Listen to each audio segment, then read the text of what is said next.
नमस्ते, जय हिंद, वंदे मातरम। मैं हूं आनंद नरसिम्हन और अखाड़ा में आपका स्वागत है। खबरों के अखाड़ा का ये अध्याय इसकी शुरुआत करेंगे उत्तर प्रदेश से जुड़ी खबर से। लखनऊ में वेरिफिकेशन ड्राइव से हड़कंप मच गया है। उत्तर प्रदेश पुलिस और नगर निगम के अधिकारी जहां भी बांग्लादेशी रोहिंग्या की तलाश में रेड करते हैं, वहां की झुग्गी झोपड़ी खाली हो जा रही है। अवैध रूप से रह रहे लोग फरार हो जाते हैं। पुलिस के सामने चुनौती अब इन फरार लोगों को तलाशने की है। लखनऊ से हजरतगंज के डालीबाग इलाके में पुलिस और नगर निगम के अधिकारी ने झुग्गी झोपड़ी में रेड किया था। अब ये इलाका पूरी तरह से खाली है।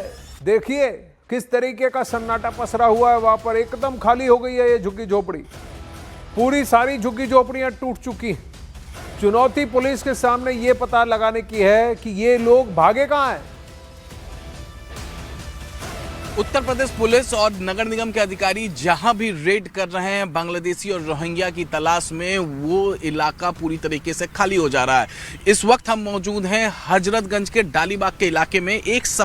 तकरीबन एक सप्ताह पहले यहीं पर उत्तर प्रदेश पुलिस और नगर निगम के अधिकारियों ने रेड किया था। और जब रेड हुआ था तो वो तस्वीरें भी हम आपको दिखाए थे कि जब यहाँ पर पेपर्स चेक किए जा रहे थे। और आज के तारीख में देखिए, ये जो पूरा इलाका है ये पूरा खाली हो चुका है। यहाँ पर जो लोग रह रहे थे कहां गए इस बारे में कोई जानकारी नहीं है, लेकिन हम आपको तस्वीर दिखा रहे हैं। दूर दूर तक जहां भी कैमरा पैन करेगा आपको दिखेगा कि जो झुग्गी झोपड़ी थे वो एक सप्ताह के अंदर यहां पर टूट गए हैं और यहां से लोग पलायन कर गए हैं। तो अब बांग्लादेशी और रोहिंग्या की तलाश में जहां भी उत्तर प्रदेश पुलिस और नगर निगम के अधिकारी रेड करते हैं, इस तरीके का नज़ारा देखने को मिल रहा है। फिलहाल जो डालीबाग का इलाका है, यहाँ पर अवैध तरीके से जो लोग रह रहे थे वो यहाँ से फरार हो चुके हैं। और अब उत्तर प्रदेश पुलिस के सामने चुनौती है इन लोगों को तलाशना कि आखिरकार ये यहाँ से फरार होकर कहाँ चले गए। वीडियो जर्नलिस्ट कमलेश के साथ अमित कुमार सिंह, न्यूज़ 18 इंडिया। ये बहुत बड़ा प्रश्न है कि ये घुसपैठी अगर हैं, इनके पास जायज़ कागज़ नहीं है, ये पलायन करके गए हैं, तो कहाँ गए हैं? पास की डिस्ट्रिक्ट में गए हैं या पास के राज्य में गए हैं या कहीं और गए? घुसपैठियों को लेकर उत्तर प्रदेश सरकार पूरी सख्ती के मूड में नजर आ रही है। लखनऊ से मेरठ तक ऑपरेशन घुसपैठियाँ चलाया जा रहा है। लगातार चेकिंग अभियान चलाया जा रहा है। ड्रोन से भी घुसपैठियों पर नजर रखी जा रही। मेरठ पुलिस अभी तक 6,500 से ज्यादा घुसपैठियों के बारे में जानकारी इकट्ठा कर चुकी है। तो मेरठ में एसएसपी विपिन ताड़ा हमारे साथ मौजूद हैं, बात करेंगे। सर, जो घुसपैठी है सर, उनके लिए क्या कार्रवाई की जा रही है सर? जी, इसमें जो आपराधिक और असामाजिक गतिविधियों को देखते हुए हमारी तरफ से जो भी कच्ची बस्तियां हैं वहां पर चेकिंग करवाई जा रही है। और लोगों से भी अपील की गई है, जो लोग प्रदेश के बाहर से आए हैं सर्वप्रथम उनको चेक किया जा रहा है। और ऐसे करीब 6,500 लोगों को चेक करके उनके आईडी अभी तक पुलिस ने लिए हैं। इनको जो उनके मूल जनपद के निवास हैं वहाँ पर प्रेषित किया गया है पुलिस को, और वहाँ से सूचना मांगी गई है। सत्यापित होने के पश्चात जो सूचना आएगी उसके आधार पर इसमें अग्रिम कार्रवाई की जाएगी। यदि कोई इसमें गलत आईडी का प्रयोग करते, फर्जी आईडी का प्रयोग करते पाया जाएगा तो उसमें उनके ऊपर विधिक कार्रवाई की जाएगी। दो तस्वीरें आपके सामने हैं। ये मेरठ में वेरिफिकेशन ड्राइव है और ड्रोन से घुसपैठियों पर नजर रखी जा रही है कि ये लोग कहां जा रहे हैं या कोई हरकत करते हैं कि नहीं, ये कौन लोग हैं, कहां खड़े हैं और इनके पास जायज दस्तावेज हैं कि नहीं। मेरठ के अंदर ही 6,500 से ज्यादा घुसपैठियों की शिनाख्त हो चुकी है। मेरठ जैसा एक इलाका और उसमें इतनी सी जगह। अब ये वेरिफिकेशन ड्राइव उत्तर प्रदेश के हर जिले में चप्पे चप्पे पर चलाया जा रहा है। अनुमान कहीं ना कहीं ये लगाया जाता है व्यूअर्स कि भारत के अंदर इस वक्त 4 करोड़ से ज्यादा अवैध घुसपैठिए रह रहे हैं। इनमें से अधिकांश उत्तर प्रदेश जैसे बड़े राज्य में भी रह रहे हैं। वहीं यूपी के संबल में नई पुलिस चौकी बनकर तैयार हो गई है। अब इसकी शुरुआत के मौके पर विधिवत पूजा भी की गई। अब इसी साल मार्च महीने में इसी चौकी की जमीन पर भूमि पूजन किया गया था। पिछले साल शाही जमा मस्जिद के सर्वे के दौरान बवाल के बाद इस चौकी के निर्माण का फैसला लिया गया था। अब पिछले साल जो बवाल हुआ उस दौरान पुलिसकर्मियों को सड़कों पर मोर्चा संभालना पड़ा था। यहां तक कि हिंसा में पत्थरों और ईंटों से हमलों का सामना भी उन्हें करना पड़ा था। अब उसी घटना के बाद नवासा थाना क्षेत्र के दीपा सराय इलाके में मुस्लिम आबादी के बीच ये नई पुलिस चौकी तैयार की गई है और खास बात यह है कि पुलिस के खिलाफ जो पत्थरबाजी हुई उन्हीं पत्थरों का प्रयोग कर इस चौकी का निर्माण किया गया है, यानी कि उन्हीं पत्थरों का प्रयोग इस चौकी के निर्माण में भी किया गया है। सही हो रहा है। चौकी से क्या लाभ होगा? लाभ सबको होगा, यहाँ जितने रहने वाले। बहुत बढ़िया, बहुत शानदार हो रहा, बहुत अच्छा हो रहा, बहुत बढ़िया, बहुत अच्छा हो रहा है ये, और यहाँ इसकी जरूरत थी। चौकी बनने के बाद और अच्छे लोगों के लिए तो सेफ्टी है ना, सही है, सेफ्टी है, उनको यहाँ पे सेफ्टी मिलेगी, कोई गलत काम नहीं होगा।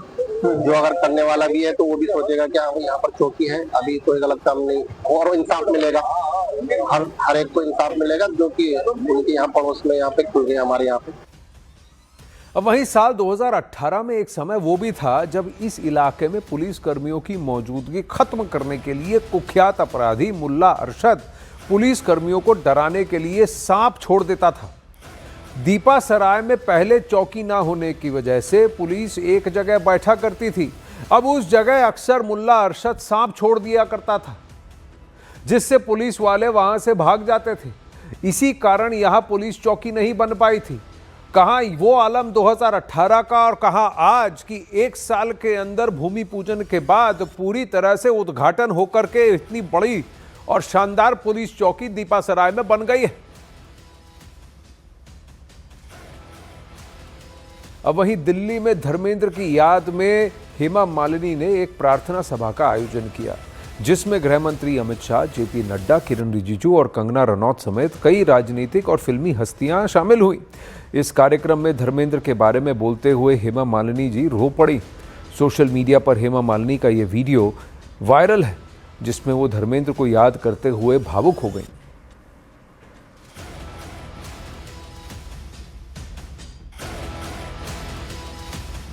प्रसिद्धता की शिखर पर होते हुए भी वो कभी अपने आप को अलग नहीं समझे, हमेशा ज़मीन से जुड़े हुए थे। उनका यही एक गुण सबको भाता था।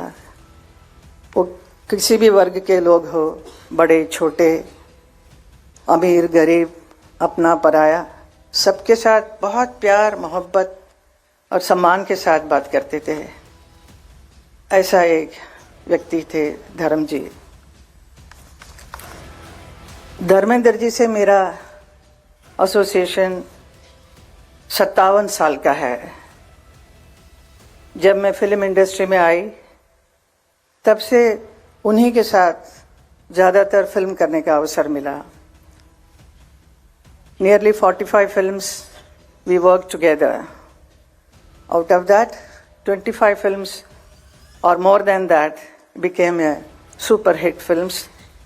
तो हम दोनों को एक हिट पैर के रूप से बहुत इंडस्ट्री भी प्यार करती थी और जनता ने भी बहुत प्यार दिया। अब वहीं धर्मेंद्र के निधन के बाद ये दूसरा बड़ा कार्यक्रम था जिसमें फिल्म और राजनीतिक जगत के कई प्रमुख हस्तियां शामिल हुई। अब इससे पहले धर्मेंद्र की पहली पत्नी प्रकाश कौर और उनके दोनों बेटों सनी देओल और बॉबी देओल ने मुंबई में प्रार्थना सभा का आयोजन किया था, जिसमें कई बॉलीवुड हस्तियां शामिल हुई थीं। वहीं हेमा मालिनी और उनकी बेटियों की तरफ से दिल्ली में ये प्रार्थना सभा आयोजित की गई, जिसमें बॉलीवुड अभिनेत्री कंगना रनौत और अन्य हस्तियों ने धर्मेंद्र से जुड़ी अपनी यादों को साझा किया। मैं ईश्वर को प्रार्थना करता हूं कि महान आत्मा को, ये महान कलाकार को चिर शांति दे और इनके करोड़ों प्रशंसकों को भी सालों तक धर्मेंद्र जी की पुरानी फिल्में देखकर एक प्रकार से सांत्वना मिल पाएगी, इसका मुझे भरोसा है।